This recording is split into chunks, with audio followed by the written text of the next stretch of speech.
Hello, welcome to JJ International, your trusted source for U.S. customs, trade, and immigration laws explained clearly, professionally. Subscribe now, stay compliant, informed, and ahead of the game. In today's episode, we're going to talk about if uh, if you're an importer record and if you made a mistake on your import entry,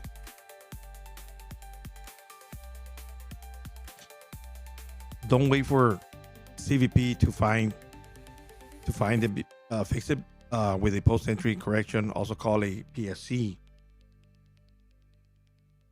In this video, I'll show you exactly how to file a PSC when you're allowed to do it and how it protects you from penalties. As you know, my name is Jaime Salazar. I'm a licensed U.S. custom broker, and today I'm gonna walk you through the process of correcting a 7501 entry summary after it's being filed legally through ACE using a post summary correction um, through the ACE portal. And but basically, what is a PSC?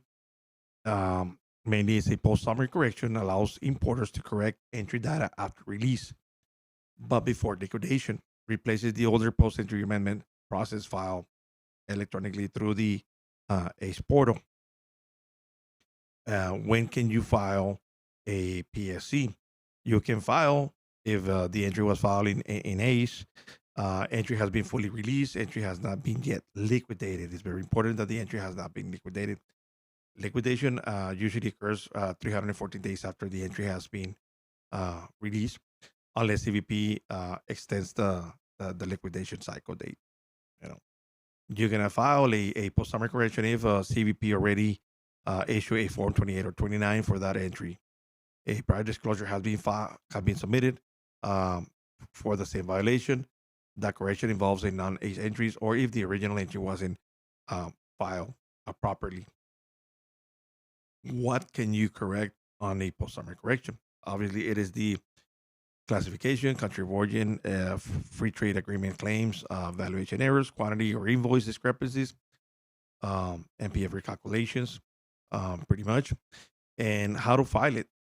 How do you file a PSC in practice? No, obviously you have to log into your ACE portal account, go to the entry summary section, select the original entry number, submit it correct to 7501 with changes clearly marked, including no explanation in the remarks field, and retain copy for 5 years under Title 19 Code of Federation 163. The One of the best practices is to file as soon as the error is found. Keep internal logs of all PSCs submitted. Avoid multiple PSCs on the same entry. Combine changes when possible. Inform your custom broker and compliance team of all the corrections. Okay. Avoid filing duplicates. It's a lot of majority of the time, importers send the same information to the broker, and the broker ends up filing duplicates for that entry. To create an entry legally, file a PSC via the ACE before the liquidation. Only correct entries that meet the PSC eligibility. Always document your changes and corrections call to action. Okay. Again, if you need help submitting a PSC or reviewing past entries for correction, at JJ International, we guide importers through the full post entry process and help avoid cost enforcement actions. And again, subscribe to our channel, like and leave your questions in the comments, and I'll walk you through more examples in future videos. So again, this is what we have for today's content, and a lot of importers, do have an ACE portal account, but sometimes the majority of the importers they don't like to deal with the post summary corrections issues and all other stuff, so they normally end up doing it through their customs brokers or customs agent. I have helped a lot of importers uh, correct entries. I've helped them, um, you know, with refunds of a lot of duties. With some of them that were not claiming the um, the exemptions for the free trade agreement. and they end up that later on that down the road they ended up doing some more deep, you know, research on their uh, contents that they were adding to the final product, and it came out that the rules of origin they qualify, and so therefore we ended up submitting post summary corrections. Some of it they still qualify because it hasn't meet the deadline of the liquidation cycle. Even though if it does meet the liquidation cycle, remember you still have the option to file a protest claim, and that'll be within 180 days after the liquidation cycle.